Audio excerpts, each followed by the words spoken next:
Mitch Gallagher. Welcome to the Sweetwater Minute. Today I'm joined by guitar virtuoso Dave Weiner. Dave, thanks for being here.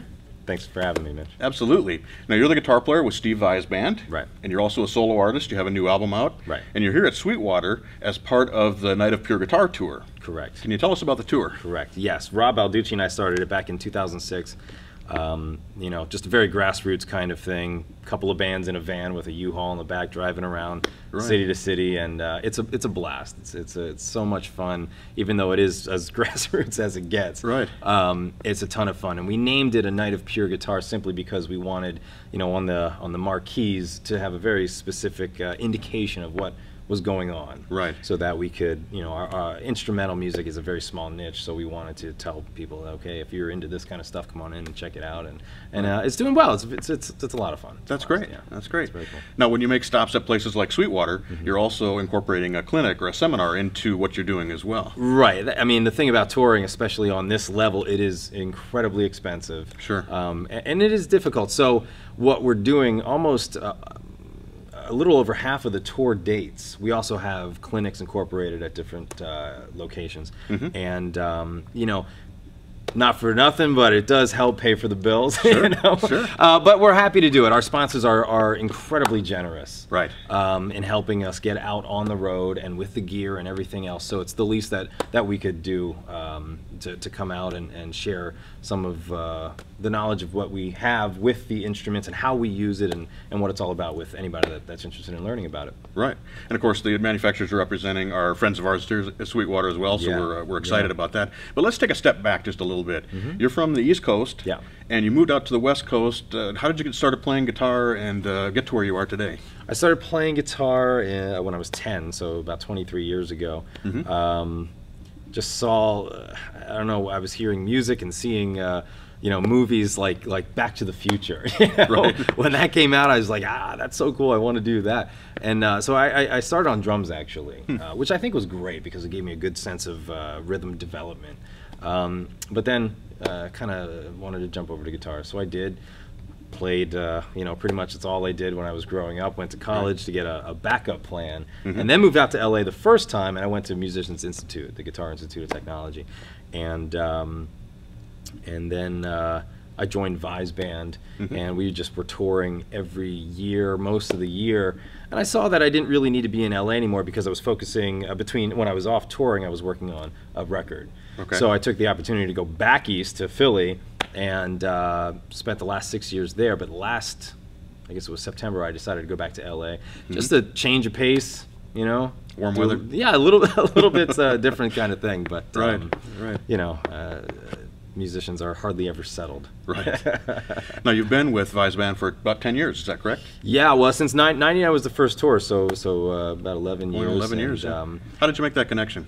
When I was at MI, you know, everybody's heard it's not what you know, it's who you know, and it is true to very many extents. But when I got to LA at MI, there was a job board with both internships and paid little jobs and stuff. And I knew that I was at school to really focus on guitar and get as good as I could possibly in that 1 year I was going to be there, or a year and a half, whatever it was.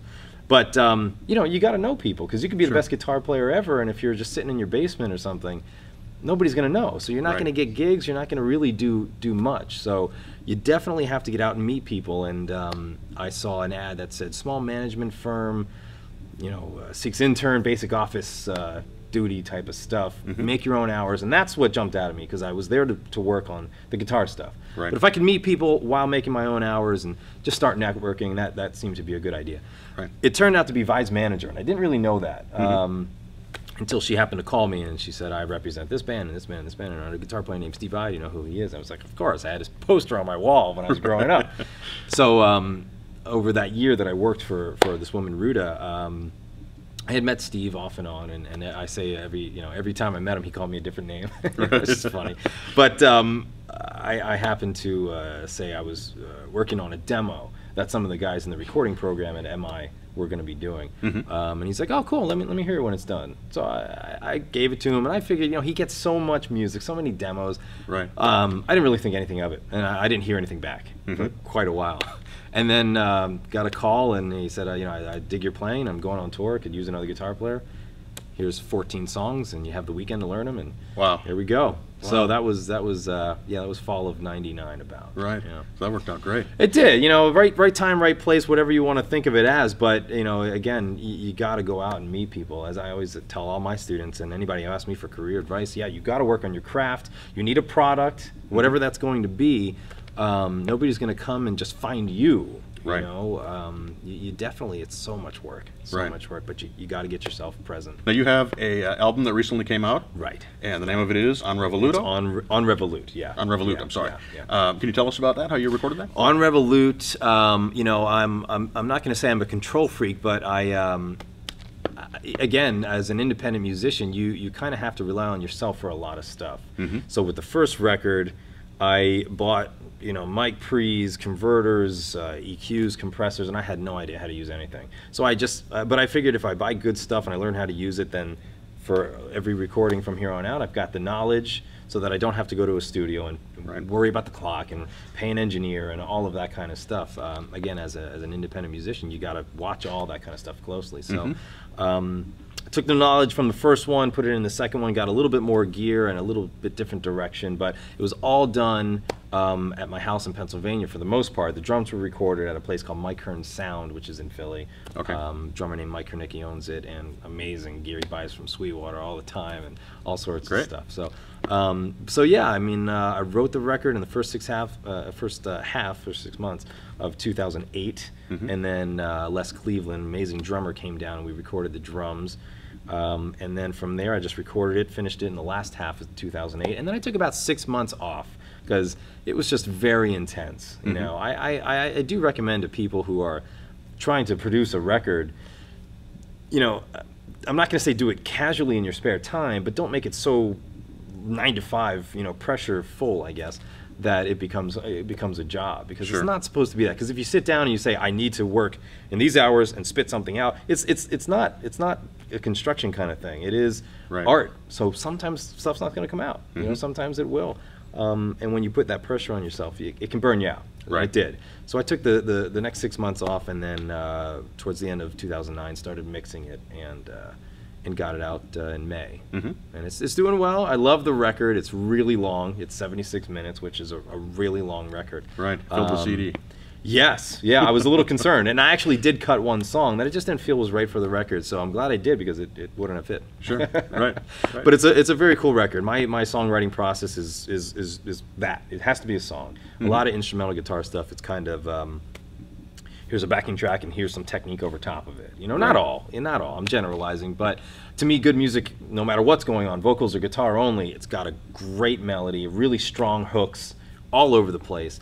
And that's what I try and construct in my songs. I want people to know that this is a verse, and this is a chorus, and here's another verse, and vocals or not, I want people to be able to access it and enjoy it. Right. Yeah. Right. And you'll be playing that music here tonight at Sweetwater. I will. I definitely will. I'm gonna. Unfortunately, my drummer had a previous commitment, so I'm gonna be playing to my iPad instead. But awesome. But basically, you know, I'm gonna try and get through as much of the record as I can while talking about some of the gear that I'll be talking about, and it should be a great time. You're in good company. Joe Satriani did the same thing when he was here recently. Excellent. So there you go.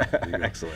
So tell us about you're using Eventide pedals, correct? Yes. Yeah. Eventide. You know, I've every guitar player grows up knowing about Eventide. You know, amazing effects, but they were always in the racks. And it was a little out of my budget for quite a while, but then they started putting them into pedal format, and tried them out and I absolutely loved them. So I am going to be demonstrating the pitch factor tonight. Great. Yeah. Great. Yeah, but I have all of them. I have the time factor, the pitch factor, the mod factor. And between those three, you know, nice and simple. If you're not really interested in a rack format, you can get absolutely any sound you want on the floor. Incredibly powerful. Very powerful. MIDI controllable, which is key. I like that, because I don't like actually a lot of stuff on my pedal board. And even when I have pedals, I like to have them MIDI controllable so that I can hit one button and change everything. Right. Yeah.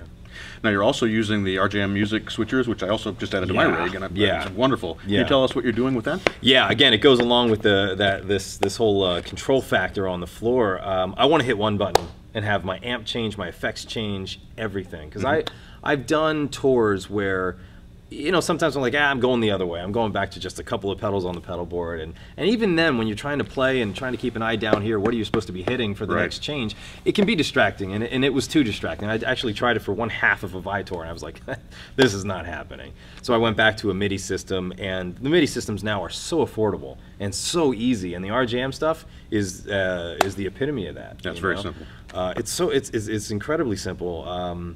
So I'm using the RJM Mastermind foot controller. The RG16 is in the rack.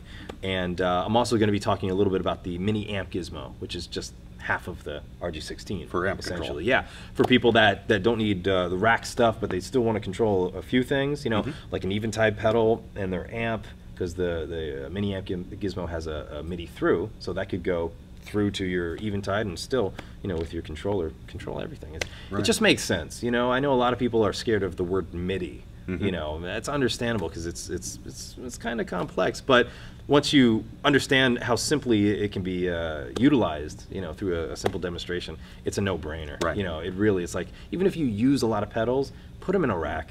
You know, put them through an RG16 or the effect gizmo that they have, and it just gets rid of so much stuff at your feet. You know? Right. Yeah. And it really is a plug-and-play solution. Yeah. And you don't have to understand MIDI to use it. Absolutely not. As an amp. It's like, here's push button 1, hit number 1 on your preset over there on the RG16, and that's it. Yeah. That's it. It's such a simple setup. It's made for me because I like things nice and simple. Right. Now you also recently made the move to PRS guitars. Yes, the PRS guys, I absolutely love them. You know, there's some of the guitars back here. This one showed up this morning, fresh from the factory yesterday, overnighted here. This is a PRS 7-string, and I have been a 7-string player for about 15 years. But 6-string, 7-string, their guitars are absolutely amazing. So I'm using, this is an Ash 513. Behind me, I've got a Mahogany Custom 24, which is more of their bread and butter, but I needed some 7-strings as well. So that's the first one that we did, and they're amazing. They're just solid guitars. Right. They're just solid, you know, for touring. Especially, I love the 513 because of the single coil capability that you can get. Low output humbucker, high output humbucker. So, you know, I was thinking ahead and saying, what do I need for my needs? What do I need for, you know, the upcoming Vitor that's happening next year? And these just give me everything I need, you know. So I love them. And like I said, it's not just the guitars. When you're working with a company, you know, anybody can go get a guitar from any company. But I want to work with people that are just very innovative and always forward thinking. And I think PRS is kind of the epitome of that. Because every time you talk to Paul, he's like, yeah, that guitar we did last year, bring it back, because we got some changes to it, and we're going to do that. And they're always doing that, and that's awesome. They're always trying to see how much tone and just goodness they can squeeze out of their instruments, and you know, not only the guitars but the amps and everything they do. So it's really something that I wish a lot of other companies kind of lived by, you know. But you know, great people. I'm happy to be using these guitars. Absolutely. Yeah. Well, we can't wait to hear them tonight. Yeah, me neither. We're excited about the concert in the clinic. Excellent. Appreciate you being here. Thanks, Mitch. Thanks so Weiner. much. Appreciate it. I'm Mitch Gallagher. Thanks for joining me for the Sweetwater Minute.